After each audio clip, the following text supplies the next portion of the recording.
Jangan lupa like, komen, dan subscribe channel YouTube TVRI Bengkulu dan nyalakan lonceng notifikasinya.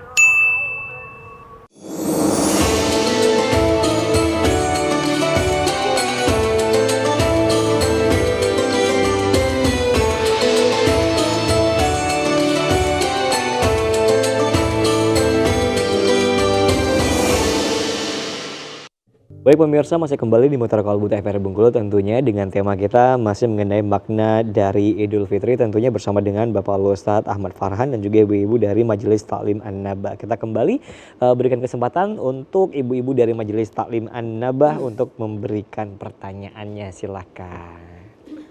Baik, terima kasih Mas Fahmi. Assalamualaikum warahmatullahi wabarakatuh. Waalaikumsalam warahmatullahi wabarakatuh. Terima kasih juga Ustadz atas kesempatannya. Nah, saya akan bertanya, begini Ustadz ceritanya, pada Idul Fitri saat ini sebuah kasus. Jadi seandainya kita tidak bisa bertemu secara langsung kepada seseorang karena sesuatu dan lain hal untuk mengucapkan minal aizin wal faizin tersebut, dan juga terhambat oleh komunikasi, tetapi dalam hati kita sudah memaafkan, itu seperti apa? Apakah permaafan kita itu diterima oleh Allah Subhanahu Wa Taala atau seperti apa Ustadz? Terima kasih Ustadz. Assalamualaikum. Waalaikumsalam warahmatullahi wabarakatuh. Silakan Pak Ustadz. Baik, salah satu tanda orang yang bertakwa itu ada al-afina 'anin nas, orang yang memaafkan orang lain. Jadi memaafkan bukan meminta maaf ya. Sehingga kebesaran hati kita, kelapangan jiwa kita itu teruji dengan ketika mampu melepaskan, memaafkan kesalahan orang lain. Jadi memaafkan itu mulia. Minta maaf pun bukan berarti hina. Baik juga, berarti kita mengakui kesalahan. Kita menyadari kita punya khilaf, lalu meminta maaf. Nah, karena kondisi tadi tidak bisa bertemu, tidak bisa komunikasi, sehingga yang penting bermohon saja pada Allah Subhanahu Wa Taala di hari Idul Fitri ini, di bulan Syawal, bulan peningkatan, kita baru selesai berpuasa. Pokoknya ya Allah, saya mohon ampun kepadamu atas segala alpa dan dosa. Kalaupun saya punya kesalahan kepada orang lain, jadi juga mohon dimaafkan ya Allah. Lalu kalau ada orang buat salah kepadaku ya Allah, aku sudah maafkan juga ya Allah. Ya, jadi kalau kita mau maafkan itu sifat yang baik, tanda orang bertakwa. Ya insya Allah terima. Meskipun kita tidak bertemu langsung, tapi kita sampaikan ke Allah. Pokoknya si fulan ya Allah saya maafkan. Kan ada satu kisah ketika Rasulullah di 3 hari selalu mengatakan dengan sahabat lainnya, nanti ada orang yang akan masuk surga. Hari pertama, hari kedua, hari ketiga sama. Tapi ditunggu oleh sahabat, siapa yang dibilang masuk surga? Orang biasa saja ternyata. Abdullah bin Umar penasaran, ini apa sih hebatnya orang ini? Berarti ini amalan ibadahnya pasti bagus ini. Sampai Nabi bilang dia akan menjadi ahli surga. Abdullah bin Umar akhirnya pengen investigasi, observasi bagaimana bagaimana orang ini. Lalu Abdullah bin Umar bilang, saya ini sedang ribut nih di rumah, berantem dengan orang tua. Lalu saya mau istirahat di sini dulu lah 3 malam. Sebelum pulang ke rumah, boleh nggak? Boleh. Tapi rumah saya sempit, kecil, nggak apa-apa. Malam pertama ditunggulah. Nah, ini kalau orang yang dijamin surga pasti salat malamnya pagi. Maksud lawannya ditunggulah, enggak juga. Sampai jelang subuh baru sama-sama ke masjid kan. Hari kedua juga begitu, hari ketiga begitu. Akhirnya Abdul Umar ngomong, maaf saya ini sebenarnya hanya penasaran karena kata Nabi engkau ini orang yang disebut sebagai ahli surga. Selama aku di sini aku lihat amalmu biasa saja sih, nggak ada yang istimewa. Emang apa sebenarnya amalanmu sampai Nabi mengatakan engkau itu ahli surga?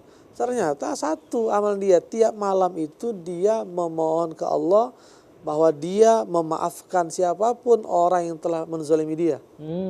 Jadi dia memintakan ampun siapapun yang salah, siapapun menzalimi, baik sengaja atau sengaja dia minta diampunkan. Artinya orang itu bersih dari penyakit hati. Ya. Jadi itu menjadi salah satu kunci, wajar dia disebut ahli surga. Karena hatinya bersih. Tidak sedikit pun ada dendam, ada benci. Yang menzalimi dia pun dia minta ke Allah agar diampunkan. Pokoknya saya maafkan semua. Nah, jadi baik saja memaafkan, nggak apa-apa. Insya Allah kalau kita memaafkan orang itu ya kebaikannya untuk kita. Oke, baik. Lebih baik memaafkan atau meminta maaf Pak Ustadz? Ya sama saja. Artinya kalau kita yang dizolimi, maafkan saja. Kalau kita berbuat salah, minta maaf. Pada posisi apa saja kan. Nah, kalau meskipun kita dizolimi, bukan berarti kita tidak boleh memaafkan. Kalau mau lebih bagus begitu, maafkan saja. Nanti enak banget dia, urusannya kembalikan ke Allah, biar aja. Kalau kita masih melakukan yang serupa, berarti kan sama. Betul. Bahasa Inggrisnya semegi. Nah, sama kan? Betul. Kita kebetulan belum saja, akhirnya kita membalaskan. Tapi berapa ya nggak apa-apa buat kalau sudah keserahkan ke Allah, biar Allah dengan caranya nanti. Doa orang dizolimi itu kan makbul, ya tapi berdoanya harusnya yang baik. Ya Allah, berikan aku kekuatan, buktikan bahwa aku ini bukan yang salah, beri petunjuk kepada dia yang memfitnah. Itu doanya. Kalau kita, ya Allah, saya dizolimi, moga nyulam mati, ya Allah. Ya namanya sama aja, kita kan betul. berbuat jahat juga namanya kan. Ya Allah juga nggak mungkin mengijabah seperti itu. Iya. Ya, kalau minta kebaikan tadi, insya Allah, Allah tunjukkan kebenarannya, Allah kasih hidayah kepada yang fitnah dan sebagainya. Oke, baik, itu dia untuk jawabannya. Mungkin kembali ada lagi yang mau bertanya, kami silakan untuk ibu dari Majelis Taklim An-Nabah tentunya. Ada? Silakan. Assalamualaikum warahmatullahi wabarakatuh, Pak Ustadz. Waalaikumsalam warahmatullahi wabarakatuh. Mungkin di sini ya sepertinya setiap pertanyaan tadi sudah banyak jawaban ya. Di sini saya hanya ingin mungkin berkilas balik ya Pak Ustadz, Mas Fahmi. Pada zaman dahulu waktu Idul Fitri itu adalah suatu momen yang sangat dinanti-nanti oleh semua umat muslim di seluruh dunia dan terutama bagi anak-anak ya Pak Ustadz. Saya masih ingat waktu itu kita punya baju baru, kita selalu lihat, menunggu, menanti kapan dipakainya. Nah, kemudian kita saling berkunjung, beriring-iringan bersama teman-teman dan sampai keliling kampung ya kan. Nah, untuk saat ini di zaman generasi Z atau zaman milenial sekarang ini, fenomena yang kita rasakan zaman dahulu itu sepertinya sudah dikatakan sangat minim sekali Pak Ustadz. Jadi tradisi yang kita laksanakan pada saat kita Idul Fitri itu sepertinya sudah memudar. Bagaimana menurut pandangan Pak Ustadz? Oke, baik, silakan. Itu saja Pak Ustadz. Ya. Assalamualaikum warahmatullahi wabarakatuh. Setiap orang ada masanya, setiap masa ada orangnya. Ya kita mengalami dulu ya. Kalau Idul Fitri itu, jangan Idul Fitri, ketika Ramadannya saja terasa. Memang auranya beda. Bagaimana ramainya masjid, bagaimana ramainya kegiatan dan seterusnya.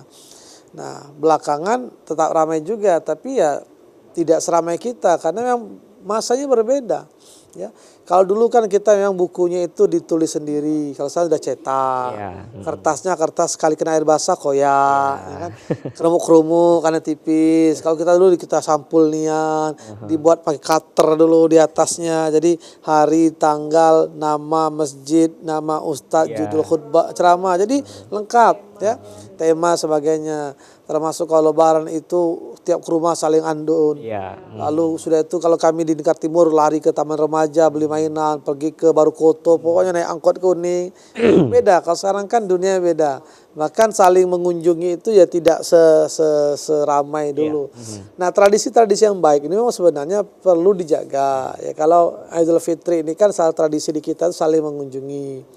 Nah, inilah yang perlu diedukasi pada anak-anak kita, generasi kita.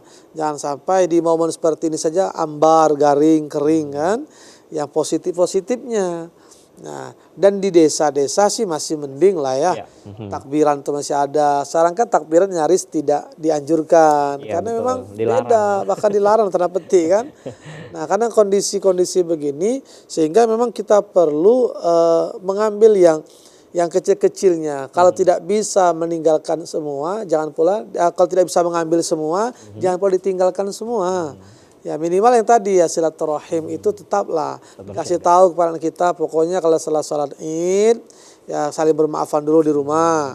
Lalu kemudian kunjungi tetangga kiri kanan ya. Ya kalau yang jauh-jauh nanti berkesempatan sama-sama. Nah saling kunjungi di kiri kanan ini pun udah terasa tidak seperti dulu. Udah sibuk masing-masing, lebih suka di rumah. Nah iya. Langsung jalan-jalan Bu ya. Langsung jalan-jalan. Seperti yang saya alami nih beberapa waktu yang sekarang ini, malah dengan tetangga itu nggak ketemu-ketemu Ustadz. Sayanya kemana, merekanya kemana begitu. Oke, baik. Berarti tradisinya udah berbeda. Ya, makanya tadi perlu disampaikan kepada internal kita lah khususnya kan. Pokoknya setelah Lebaran sebelum kemana-mana hari pertamanya kita saling kunjungi dulu lah. Kan ini panjang, tapi kayak saran kan panjang liburnya ini. Harusnya kan disampaikan saja.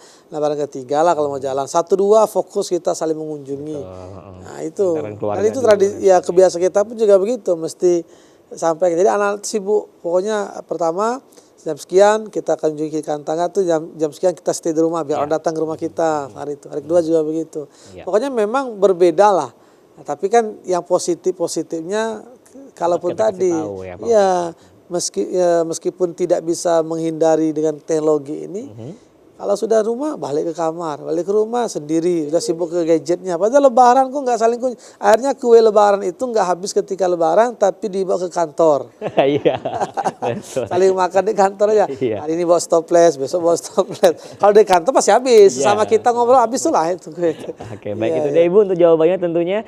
Dan kita akan jeda iklan terlebih dahulu. Pemirsa tetap bersama kami di Mutiara Kalbu TVRI Bengkulu.